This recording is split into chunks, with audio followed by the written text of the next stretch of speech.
In today's video, let us have a discussion on the various types of IOL.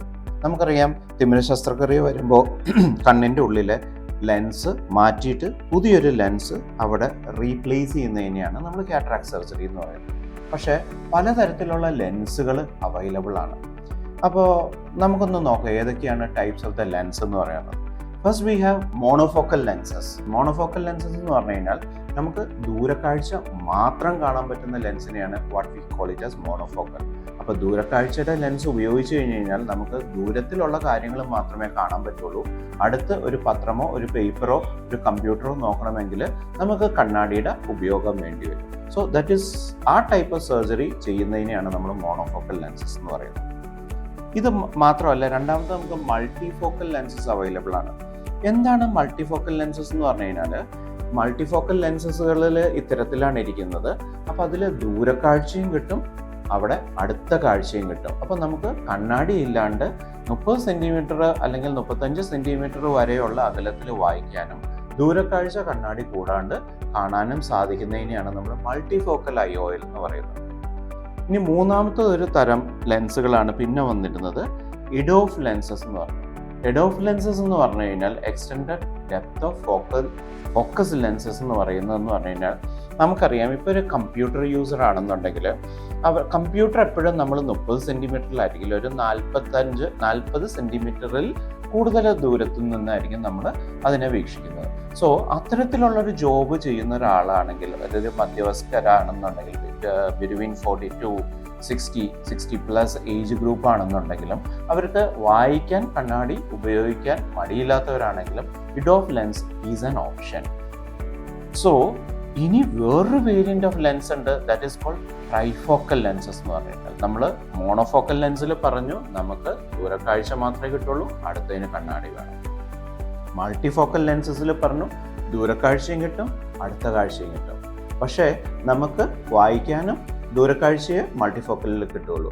നമുക്ക് trifocal lenses എന്ന് പറഞ്ഞു കഴിഞ്ഞാൽ വേരിയൻറ്റിലുള്ള ഗുണം എന്ന് പറഞ്ഞു കഴിഞ്ഞാൽ ദൂരക്കാഴ്ച കിട്ടി, അടുത്ത് വായിക്കാനുള്ള കാഴ്ചയും കിട്ടി, കമ്പ്യൂട്ടർ യൂസേജിനുള്ള ഇൻ്റർമീഡിയറ്റ് ഡിസ്റ്റൻസും കിട്ടി. അപ്പോൾ ഇത്തരത്തിലുള്ള ഒരാവശ്യമുണ്ടെങ്കിൽ നമ്മൾ ട്രൈഫോക്കൽ ലെൻസസ് ആണ് ഉപയോഗിക്കേണ്ടത്. നമ്മൾ ഇത്രയും നേരം ഡിസ്കസ് ചെയ്തത് നമ്മൾ monofocal lenses, bifocal lenses, trifocal lenses and EDOF lenses ആണ്.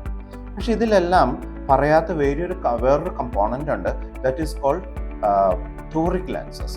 ടോറിക് ലെൻസസ് എന്ന് പറഞ്ഞാൽ നമുക്കറിയാം, നമുക്ക് ലോങ് സൈറ്റോ ഷോർട്ട് സൈറ്റോ ഉള്ളപ്പോൾ നമ്മൾ സ്പെറിക്കൽ ലെൻസസ് ആണ് ഉപയോഗിക്കുന്നത്, ഡിപ്പെൻഡിങ് അപ്പോൺ പ്ലസ് ലെൻസസോ മൈനസ് ലെൻസോ. പക്ഷെ നമുക്ക് സിലിണ്ട്രിക്കൽ കമ്പോണൻറ്റും കൂടെ നമ്മളുടെ അതിൻ്റെ കൂടെ വരുന്നുണ്ടെന്നുണ്ടെങ്കിൽ we always call it is a astigmatism, അല്ലേ?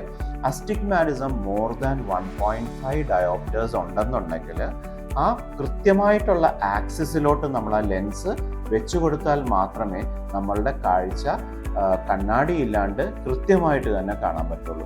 So we have to calculate and put an appropriate, that we can call it as ഒരു കസ്റ്റം മെയ്ഡ് IOL എന്ന് പറയാം. നമ്മളുടെ പവറിനനുസൃതമായിട്ട് ഏത് ഡിഗ്രിയിൽ ഏത് ആക്സസിൽ ഇടേണ്ടി വരുന്നോ ആ ആക്സസിൽ തന്നെ നമ്മൾ സർജറി ചെയ്യുമ്പോൾ അതിനെ യഥാക്രമത്തിൽ നമ്മൾ തിരിച്ച് ആ പൊസിഷനിലോട്ട് വെച്ച് ചെയ്യുന്നതിനെയാണ് നമ്മൾ ടോറിക് ലെൻസസ് ഉപയോഗിക്കപ്പെടേണ്ടത്. അപ്പോൾ ടോറിക് ലെൻസസ് വരുമ്പോഴാണ് നമുക്ക് അസ്റ്റിഗ്മാറ്റിസത്തിന് ടോട്ടലി കറക്റ്റ് ചെയ്യാൻ പറ്റുള്ളൂ. സോ അസ്റ്റിഗ്മാറ്റിസം ഉള്ള പേഷ്യൻ്റ് ആണെങ്കിലോ 1.5 ഡയോപ്റ്റേഴ്സിൻ്റെ മുകളിൽ നമ്മൾ IOL പവർ കാൽക്കുലേറ്റ് ചെയ്ത് വരുമ്പോൾ സിലിണ്ടറിക്കൽ പവർ ഉണ്ടെങ്കിൽ മാത്രമേ നമ്മൾക്ക് ഈ ടോറിക് ലെൻസസിൻ്റെ ഉപയോഗം നിർബന്ധമായിട്ടുള്ളൂ. അപ് ടു 1.5 വരെ തന്നെ നമുക്ക് സ്പെറിക്കൽ കമ്പോണൻറ്റിൽ തന്നെ അത് കറക്റ്റ് ചെയ്ത് എടുക്കാവുന്നതേ ഉള്ളൂ.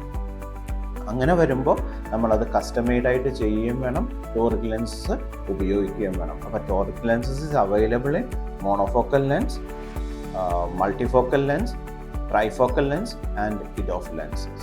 So this is more about toric lenses. Hope it is clear and the video was useful for you. Thank you.